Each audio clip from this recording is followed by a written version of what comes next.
2 kali ganda minta Allah. Jangan pula rumah ada 25 yang datang 2 orang. Tak nak Allah. Itulah apa dia?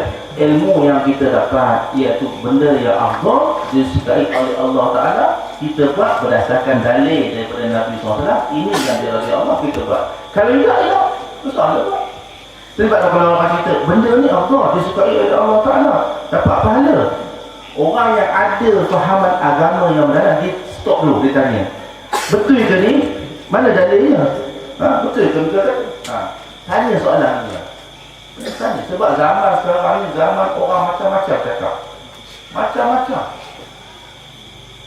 Baru ni sembahyang sunat. Sembahyang sunat arwah tu. Orang mati saja aku sembahyang sunat roh ke arwah tu. Sembahyang sunat arwah 2 rakaat kerana Allah Taala. Dia sedekah ke pahala sembahyang ni pada orang mati. Sebab dia buat tak? Tak ada kan? Dia tak ada buat tak? Tapi nak cerita, ada ke dalil buat ini? Kalau orang dia ada manhaj, dia ada cara belajar, dia akan stop dulu, dia kata, Tuan Bu, Ustaz, Abang, ini mana dalil?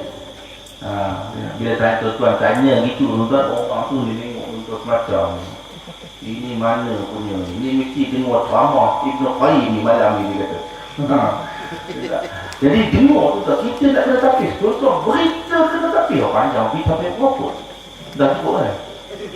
Kami nak bertilah ada soalan saya. Tapi nak cerita sebelum saya nak tutup tu tak. Maksudnya, kita jumpa Allah Ta'ala yang akan ditanya selain iman kita ialah sembahyang.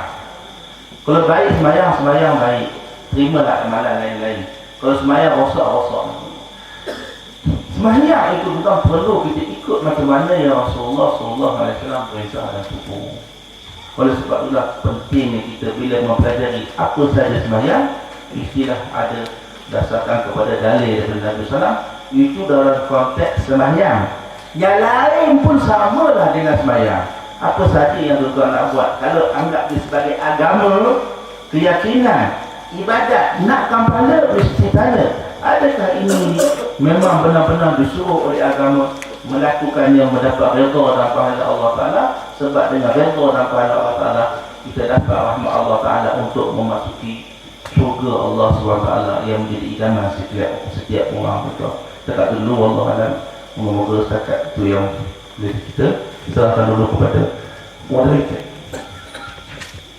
Alhamdulillah, terima kasih saudara-saudari. Dan dia orang faham ni, dia ada soalan. Dia tak ada faham. Alhamdulillah saya dapat banyak soalan dia. Yang tambah hari ni. Alhamdulillah. Tapi kita tutup kita punya sesi forum ni. Kita akan buka ada soalan. Sebelum tu saya tanya siapa-siapa yang nak beri soalan di depan kan? Soalan lisan. Sila.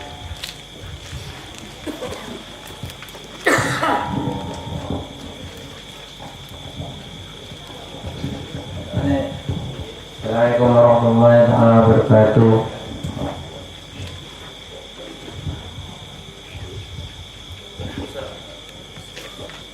Alhamdulillah ramai yang hadir pada malam ini. Yang kurang-kurangnya mengikut Al-Quran dan ilmu sunnah. Alhamdulillah. Tetapi dalam duduk langsung dan tidak langsung, ramai ni yang datang ni Ustaz. Ustaz tengok nanti ya. Ramai Alhamdulillah. Tapi dalam tidak langsung, ada yang memutuskan hubungan silaturahim. Kita nak mengikut sunnah, tapi mengapa kita hubungan silaturahim kita tak merapatkan lagi? Kan? Bergaduh sana sini, orang tua, orang mak bapak, kan?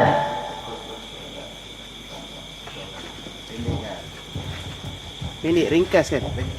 Ringkas kan soalan? Sebab Boleh saya 5 minit kan? Boleh? Sebab soalan banyak. Banyak soalan jawab. Okey. InsyaAllah. Tadi dia tulis screen lah, ni dah melanjut dunia dah.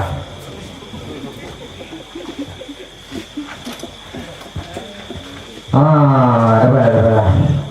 kita semua akan ditanya dekat dalam kubur nanti. Antara soalannya, Mak Iwan Luka, siapa sahabat kamu, siapa saudara kamu? Apa kita nak jawab? Pang sekali, nak gitu. Pang sekali. Oleh Rasulullah sallallahu alaihi wasallam, barang siapa yang cinta aku, ikut sunnah aku. Tetapi apa pada akhir zaman ini banyak halangan untuk kita mengikut sunnah Nabi. Ya Ustaz yang saya kasihi, saya ingin memberikan sedikit idea atau ilmu kepada tuan-tuan dan atau pandangan kepada sidang hadirin sekalian. Yang akan memberikan syafaat di padang mahsyar nanti adalah Rasulullah sallallahu alaihi wasallam. Rasulullah tak cakap mana anakku, mana isteriku, mana sahabat-sahabatku. Yang Allah, yang Rasulullah tanya, ummati, ummati, ummati. Tak betul tak? Betul kan? Tak macam tak nak saya dia lah. Bapa tak boleh jadi apa ni? Bapa tak boleh jadi syafaat, tak boleh beri syafaat. Ibu pun tak boleh jadi syafaat. Yang boleh memberi syafaat itu adalah Rasulullah sallallahu alaihi wasallam. Kita ringkaskan soalannya. Okey, ini yang terakhir. Tidak sempurna iman seseorang itu melainkan dia mengasihi saudaranya seperti dia mengasihani dirinya sendiri. Betul tak? Betul kan? Itu Al-Quran ke hadis? Ya. Hadis. Okey. Sampai di situ saja soalan saya. Ustaz, minta maaf ya kalau ada yang marahkan saya. Yalah, saya tahu diri saya siapa. Saya nak teruskan dengan saya macam yang selebriti saya macam ni. Biar orang tak suka saya, tapi Allah suka saya. Sekian. InsyaAllah. Okey. Terima kasih. Assalamualaikum warahmatullahi wabarakatuh. Waalaikumsalam warahmatullahi wabarakatuh. Soalan lisan seterusnya, atau saya baca soalannya? Okey, baik. Untuk menjimatkan masa, saya bacakan soalan pada cara bertulis. Soalan yang pertama, saya tanya kepada Ustaz Hisan, Ustaz Kamal Hisan. Nampak jelas dan faham kita punya forum pada hari ini. Ustaz, terangkan beberapa contoh bid'ah dan khurafat yang sering dilakukan oleh masyarakat kini. Sedangkan perkara itu dia tak sedar akan salahnya. Benda baik sebenarnya. Silakan Ustaz Hisan. Silakan mikir Ustaz. Bismillah. Amalan bid'ah dan khurafat yang orang kita lakukan yang dia tak sedar. Yang tak sedar, yang sedar sama lah kan. Kalau dia bid'ah dan khurafat sama ada dia tak sedar, dia sedar dia bid'ah dan khurafat. Sangat banyak lah kalau kita nak sebut perkara bid'ah dan khurafat. Perkara khurafat yang kadang-kadang dianjurkan oleh golongan-golongan orang yang terkenal, orang yang hebat, yang kita biasa kadang-kadang tengok dalam TV. Kadang-kadang ada pakar-pakar motivasi, dia bagi tahu cerita tentang tahi lalat. Kalau tahi lalat kat sini, dia macam ni perkara, orang tu sifatnya begini. Kalau tahi lalat dia dekat sini, sifat orang tu begini. Khurafat lah tu. Khurafat ni benda yang tak ada dalil, tak ada hujah. Sama ada dalil wahyu ataupun dalil saintifik, dalil logik macam ni. Mana ada logik? Kalau kita kata juga, kalau saya orang satu pakar tu kata, kalau orang tu ada tahi lalat kat pipi sebelah kanan dia ni akan kena penyakit tertentu. Dah tu macam mana? Saya nak kena buat operation, dah tukar tahi lalat saya ni nak ubah kemari. Ada orang cerita pasal tarikh lahir Kalau lahir tarikh ini, orang ni bijak. Kalau lahir tarikh ni, orang ni kalau dia buat niaga dia jadi kaya. Kalau lahir tarikh ni, dia boleh jadi pemimpin. Dia mudah jadi pemimpin yang berjaya. Kalau lahir tarikh ni, ini bala. Macam mana gaya kita nak mengubahkan tarikh lahir kita? Macam mana gaya kita nak ubah tarikh lahir kita? Allah kata, la yukallifullahu nafsan illa wus'aha. Aku tak bebankan kamu dengan sesuatu yang di luar kemampuan kamu. Nak ubah tarikh lahir ni bukan kemampuan kita lah, tuan.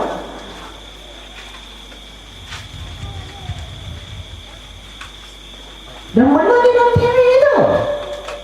Dalam TV, dalam suara abang itu. Saya bukan suruh buat TV tak.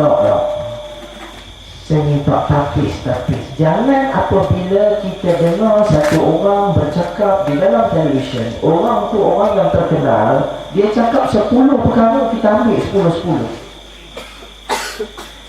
Kalau dia cakap 10 perkara, ada 5 perkara dia bagi dalil, dia bagi hujah yang kuat, terima 5. Yang 5 lagi KIV dulu.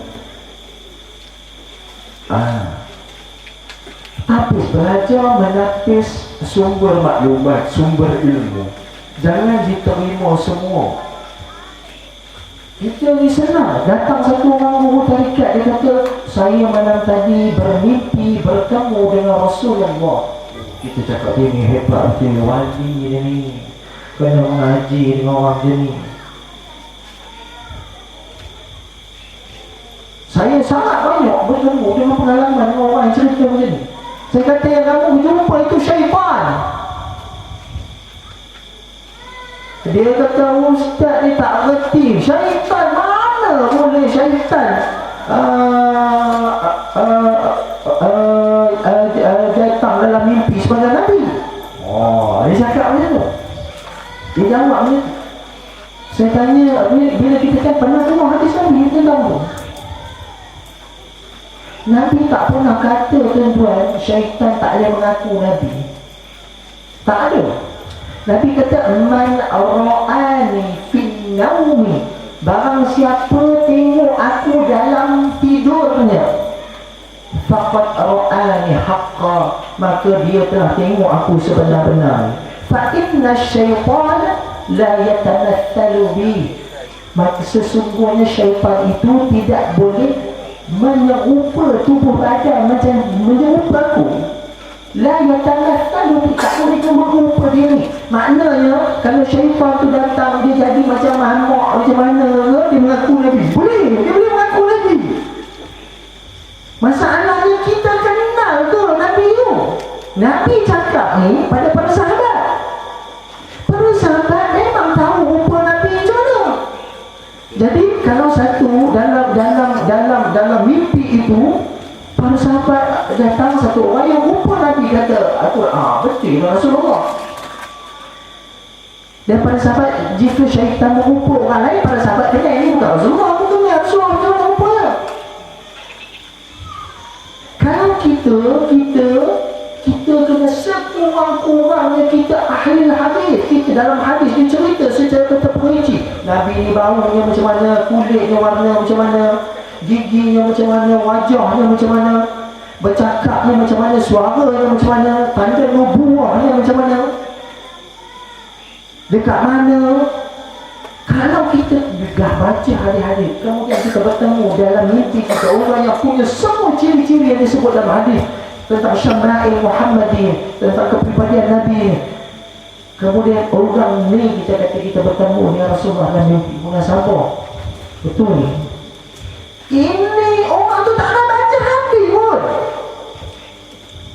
Hadis Nabi tak nak baca pun, dia dengar orang cakap ya. Orang ni mengaku, saya bertemu Rasulullah dalam mimpi. Itu syaitan. Syaitan dia merupa macam jauh mana-mana, dia datang mengaku Nabi. Boleh.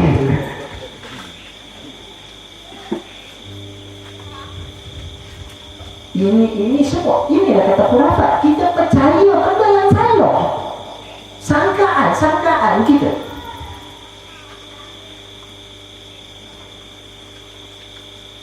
Sama macam kita percaya tentang ilmu laduni. Ilmu laduni tu kita baca, kalau siapa-siapa baca surah Al-Kahfi, dia tahu ilmu laduni ni benda apa. Allah kata wa'allamnahu min ladunna ilma, dan kami ajarkan dari sisi kami ilmu. Maknanya apa? Wahyu. Dia ajarkan wahyu kepada Nabi yang disebut orang lain kata Nabi Khidir. Ada dalam Quran tak sebut nama Nabi Khidir. Dia kata fawajada abadan min ibadina atainahu rahmatan min indina wa 'allamnahu min ladunna ilma. Maka mereka ini tentang apa dah hamba min ibadina, seorang hamba dari kalangan hamba-hamba kami. Atainahu rahmah, yang kami kurniakan rahmat. Wa 'allamnahu min ladunna ilma, yang kami mengajarkan daripada sisi kami ilmu. Ini wahyu tu sebab dia kata Nabi Khidir, dia bercakap pula, dia mengajar pula Nabi Musa. Bukan cerita orang kampung, orang biasa gitu. Jadi kalau kita percaya ada satu ilmu yang panggil ilmu laduni, yang kita mengaku kita Nabi ya. Makam-makam Nabi. Pusat yang kata ilmu laduni ni, dia diajarkan terus oleh Allah. Kita percaya boleh belajar, boleh mengaji. Contohnya macam ada kitab tertentu. Ada kitab tentu, ada guru tu, lepas tu guru tu sekarang ada jamping macam mana ke pula, minum air tangan, air kaki dia. Lepas tu dapat ilmu. Ilmu tu boleh mengetahui masa depan. Macam Nabi Khidir tu, tahu budak ni masa depan akan derhaka. Ini semua bentuk kepercayaan khurafat. Buang tuan-tuan. Ini semua permulaan kepada ajaran sesat. Sekarang ni kita diserang tuan-tuan dengan ajaran-ajaran sesat. Syiah dah masuk, serang, masuk akidah macam-macam. Itu semua khurafat dan bid'ah tu. Masuk yang seolah-olah Ahlul Bait ini, keluarga Nabi ini suci, tak ada dosa, diberi petunjuk khusus, macam dapat wahyu. Sedang Nabi kata kullu bani Adam khata'un wa khairu khata'in at-tawwabun. Semua anak keturunan Adam ada buat dosa. Sebaik-baik orang yang buat dosa adalah orang yang bertaubat ke atas dosa. Ada orang sekarang kita ini, sekarang dah macam-macam jenis trend. Dalam agama, dulu zaman saya kecil-kecil dulu tak ada trend agama. Bila kita sebut trend ni, kita kata artis ada trend, fashion ada trend. Sekarang agama ada trend. Dia akan sampai satu masa trend tarikat, ada satu masa sekarang ini pula trend Habib. Sekarang ni zaman trend Habib. Dia ada trend, dia dah macam ada trend pula, macam fashion. Sampai cerita tentang ahli bayi pula, ni Syiah ni trend pula. Pasal apa kita boleh ikut trend ni? Sebab kita punya agama bukanlah kita tak ada satu yang kita pegang betul. Pegang yang dengan pegangan itu tak lesat. Macam yang duk baca tadi hadis yang Nabi kata lan tadillu ma tamassaktum bihima kitabullah wa sunnatur rasul. Cerita yang dengan selamanya kamu tak akan sesat selagi kamu pegang pada kedua, kitab Allah dan sunnah Rasul. Wallahu a'lam. Saya kembalikan kepada moderator supaya boleh disambung pasal soalan lain banyak. Baik, soalan seterusnya, boleh tak terangkan dengan kenyataan atau wasiat yang telah ditinggalkan oleh Al-Imam Asy-Syafi'i rahimahullah serta imam yang lain, iaitu nasihatnya, sekiranya pendapatku bertentangan dengan Al-Quran dan Sunnah Nabi SAW, maka tinggalkanlah pendapat aku dan campakkanlah jauh-jauh. Saya minta Ustaz tadi terangkanlah seberingkas dan padat, insyaAllah. Sila Ustaz.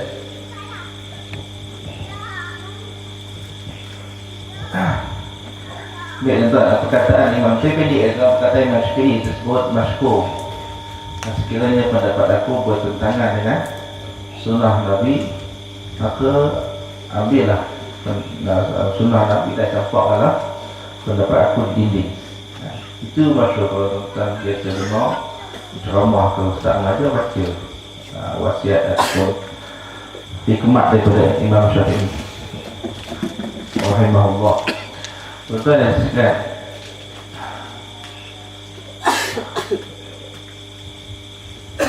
saya tak nak boleh banyak, cuma apa yang boleh kita sebut ialah kalau kita fahami, pertama Imam Syafi'i secara terang menyatakan bahawa ambillah Al-Quran dan Sunnah Nabi SAW, tinggallah perkataan selain daripadanya Al-Quran dan Sunnah sekiranya bertentangan dengan Al-Quran dan Sunnah.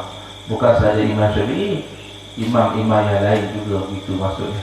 Maknanya maksud Imam Syafi'i bukan sahaja pandangan dia, bahkan pandangan siapa-siapa saja sekiranya bertentangan dengan Al-Quran dan Sunnah, tinggalkan pandangan tersebut, ambillah Al-Quran dan Sunnah Nabi SAW. Itu perkara tuan-tuan yang memang menjadi kita kata kesepakatan ulama bahawa kita tidak boleh meninggalkan Al-Quran dan hadis dan kita mengambil pandangan lain yang bertentangan dengan Al-Quran dan hadis. Itu memang semua ulama-ulama, ya. Dan Imam Syafi'i pesan pada kita begitulah. Jadi itu sebenarnya manhaj cara kita yang bermazhab Syafi'i ini belajar. Bila kita belajar mazhab Syafi'i, kita kena tahu bahawa Imam Syafi'i kita pesan ambil pandangan yang bertepatan dengan Al-Quran dan Sunnah. Sekiranya bercanggah, letaklah tepi. Tak salah tengok siapa yang cakap. Itu. Jadi sama yang kita sebut tadi, daripada mula sampai sekarang bahawa kita perlu mengikut Al-Quran dan Sunnah, ya, yang ditafsirkan oleh ulama-ulama yang utama. Di antaranya Imam Syafi'i, Imam Hanbali, Imam Maliki, Imam Abu Hanifah dan sebagainya, Imam Bukhari, Muslim dan sebagainya, imam banyak. Jadi mana-mana pandangan imam ini kita ambil sekiranya bertepatan dengan Al-Quran dan Sunnah, dan kita tolak sekiranya tidak bertepatan dengan Al-Quran dan Sunnah. Itu saja, ya. Tak ada apa nak cerita. Senang je kan? Betul, aku tahu, bukan tak tahu, ya. Tapi kadang-kadang betul nak buat dia payah, itu ceritanya. Dah tahu dah, ya ini memang Al-Quran Sunnah mazhab Syafi'i pun, tapi baik. Yang saya sebut tadi mazhab Syafi'i, apa dia? Kenduri orang mati itu mazhab Syafi'i makruh. Disebut bid'ah makruhah. Tuan buka lah kitab mazhab Syafi'i. Buka, saya tak bawa. Kalau saya boleh bawa, saya tunjuk kat tuan. Tapi saya tak bawa. Kalau tuan tak percaya nak kaji, sila kaji kitab dalam bahasa Arab. Dia tulis bid'ah makruhah. Kalau mati, malam tu buat kenduri orang mati. Tapi kita dah tahu, kalau nak ikut tu yang baik. Bukan tak tahu, nak ikut tu. Ya, oleh sebab tu lah tuan, jangan susah hati. Yang betul dia sunnahnya macam mana kalau orang mati, orang yang hidup buat makan, beri makan kepada keluarga si mati. Bukan keluarga si mati buat makan, bagi makan pada orang yang hidup. Orang yang hidup, saudara mara, orang kampung buat makanan untuk keluarga anak beranak si mati tadi. Sehari semalam dalam mazhab Syafi'i kata suruh makan, kalau tak makan suruh makan juga. Pasal sebab makanan dah bagi, kalau tak makan apa pula. Sebab mereka sedih, tak ada masa nak masak. Kita tolong masakkan dan beri kepada mereka makan. Bukan kita tunggu mereka masak, patut keluarkan duit, dah lah mereka sedih, ya, tak patut orang yang sedih kita makan. Ada orang bila dia sedih tuan-tuan, kena buang kerja, dia buat kenduri. Itu jemput buat kenduri. Kenapa ni? Dia kena buat kerja, dia kata. Ada tak? Tak ada. Sama juga. Kenapa buat kenduri? Ada orang mati juga. Orang mati buat kenduri ke? Sebab tuan-tuan dia bercampur. Dalam kitab mereka sendiri sebut ni, dia bercampur dengan krisis kenduri. Gunung ini bila dapat nikmat, dapat satu kebaikan, naik jadi, menang pilihan raya. Wah, menang raya tu lah. Nampak kat gunung ni kan? Ini kenapa buat gunung ni? Kalah pilihan raya. Kalah pilihan raya gunung ni. Masalah tu lah. Jadi gitu lah orang buat gunung mati. Tak betul. Ini kita mereka sendiri pun, kita sila lepas. Jadi kalau sebab lah, pilih lah. Dia nak cerita apa? Nak cerita bahawa Imam Syafi'i pun begitu. Dia ikut hadis Nabi SAW. Bukanlah maknanya Imam Syafi'i bila kata begitu, dia sengaja langgar. Tawaduk oleh Imam Syafi'i. Ini pandangan aku. Biasa pandangan Imam Syafi'i ini bertepatan dengan sunnah Nabi. Sebab itulah sikap imam. Dia tak akan langgar terang-terang sunnah Nabi. Itu kita kena sangka baik dengan imam-imam, khususnya imam-imam yang kita tahu perjuangan mereka menegakkan sunnah Nabi. Imam Syafi'i tentu terkenal di kalangan ulama sebagai pembela sunnah Nabi SAW. Imam Syafi'i rahimahullah. Ya, tak cuba banyak soalan tu. Terima kasih Ustaz Azli. Soalan seterusnya saya buka kepada Ustaz Ihsan. Berikan dari surah Ali Imran ayat 19 yang bermaksud sesungguhnya agama yang diredai oleh Allah hanyalah Islam. Tidak berselisih orang yang telah diberikan kitab kecuali telah datang kepada mereka pengetahuan kepada mereka kedemikian di antara mereka. Barang siapa yang ingkar dengan ayat Allah, maka Allah sangat cepat penghitungannya. Soalannya, apakah hukumnya berselisih dalam hal seperti tahlil arwah, solat yang berkunut dan tak berkunut dan sebagainya? Ini dari makmum sini. Silakan Ustaz. Ringkas dan padat Ustaz.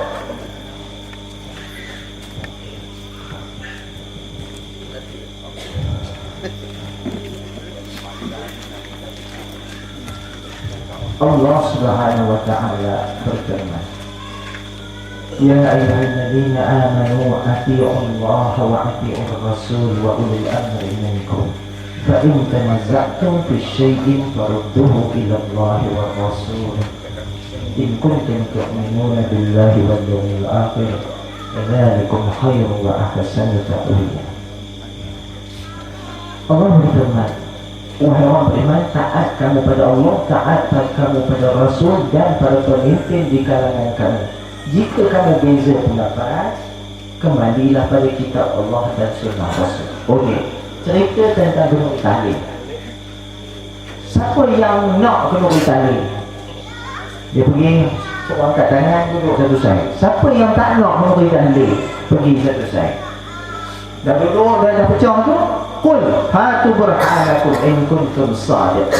Katakanlah, tunjukkan bukti kamu jika kamu orang yang benar. Yang nak kenduri tahlil, tunjuklah dalilnya. Mana ayat Quran yang suruh buat kenduri tahlil ni? Mana hadis Nabi yang suruh buat kenduri tahlil ni? Riwayat mana? Sahabat-sahabat buat. Abu Bakar ada buat, ada riwayat, ada asar yang sahabat Abu Bakar buat, Umar buat, Uthman buat, Ali buat. Orang-orang alim di kalangan sahabat, Ubay bin Ka'ab, Mu'az bin Jabal, Abu Hurairah, Anas bin Malik, Abdullah bin Umar ada buat. Kalau ada tunjukkan bukti. Para ulama sampai buat kaedah. Para ulama kata law kana khairan lasabaquna ilaihi. Jika perkara amalan itu baik, dah tentulah mereka pada sahabat mendahului kamu. Sahabat di golongan jangan syurga. Allah kata radhiyallahu anhu wa radhu'an. Mereka redha pada Allah, Allah redha pada mereka. Itu sebab dapat title kat ujung tu kita baca radhiyallahu an, radhiyallahu an. Kenapa? Allah memang letak tu. Macam mana yang kita lagi pandai daripada para sahabat? Kalau ada dalil, silakan. Kalau ada dalil yang sahih. Tapi kalau dalil tu kita nak reka, tak ada usah ambil pen satu. Lagi satu pen, dia satu hotel, saya reka lah. Saya kata Nabi kata. Dan Nabi boleh reka. Kan susah nak reka. Tapi Nabi kata, man kadzdzaba alayya muta'ammidan falyatabawwa maq'adahu minan nar. Barang siapa bohong atas nama aku, dia reserve tempat dalam neraka. Kalau nak bohong memang boleh.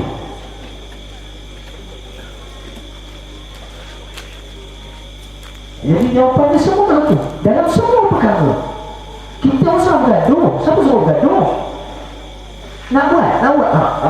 Ini agama ni. Agama tak boleh nak teka. Balik, kalau siapa ada Quran, terjemah Quran, buka terjemah je pun orang boleh faham dah. Ayat Quran mudah. Surah Al-Hujurat ayat 1 mula. Ya ayyuhalladzina amanu la tuqaddimu baina yadayillahi war rasul wattaqullah. Siapa-siapa boleh faham? Wahai orang beriman, janganlah kamu mendahului Allah dan Rasul. Bertakwalah. Jangan mendahului ni maknanya apa? Nak buat keluri tahlil. Kalau kita buat dulu tanpa tanya Allah kata apa, Rasul kata apa, itu mendahului lah tu. Itu mendahului tu. Datang satu orang kata, solat malam ni, buat solat malam ni ada pahalanya besar, dapat banyak ni. Kita periksa dalam Quran tak ada, dalam hadis tak ada cerita, tak ada hadis yang cerita Nabi ajar solat macam ni, solat sunat ni. Macam mana jadi sunat kalau Nabi tak ajar? Solat dia kena sunnah dulu baru dia jadi sunat. Kalau dia tidak sunnah, dia tak jadi sunat, dia jadi bid'ah. Dalam perkara ibadah khususiyah, pahala sunat hanya akan berlaku jika sunnah. Maknanya bermesti Nabi buat dulu, memang ada Nabi buat, baru dia jadi amalan tu boleh jadi sunat. Kalau tidak, tak mahu dia. Kalau amalan tu bukan yang Nabi buat, dia boleh jadi apa, boleh dapat pahala sunat pula. Agama ni sempurna. Kalau tidak, kalau kita buat macam tu berarti kita dah nafikan ayat 3 surah Al-Ma'idah. Ya Allah kata, al-yawma akmaltu lakum dinakum wa atmamtu alaikum nikmati wa raditu lakumul Islam din. Pada hari ini aku sempurna agama kamu bagi kamu. Aku cukup nikmat kamu bagi kamu. Aku dah redha Islam itu sistem hidup bagi kamu yang sempurna. Maknanya kita nak kata agama ni tak sempurna lagi, boleh pokok tambah. Jadi tak payah gaduh, tak payah tegur, tunjuk bukti je. Allah sebut dalam Quran, Allah kata hatu burhanakum in kuntum sadiqin.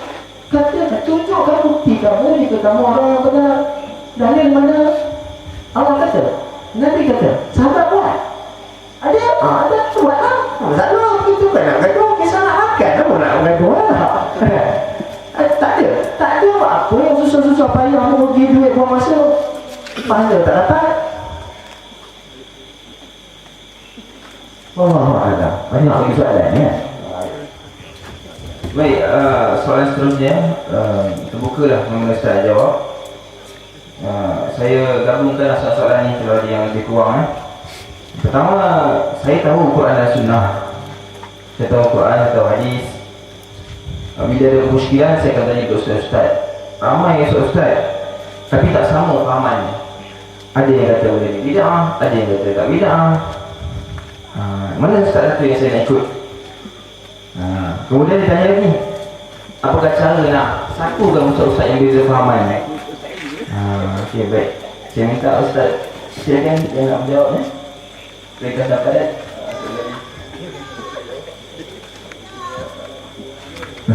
Tuan, saya sudah soalan tu soalan apa tadi, kenduri tahlil kenduri tahlil. Saya sentuh sikit. Kenduri tahlil ni sebenarnya namanya kena sebut kenduri dan tahlil. Tuan-tuan, sebenarnya dua benda berbeza.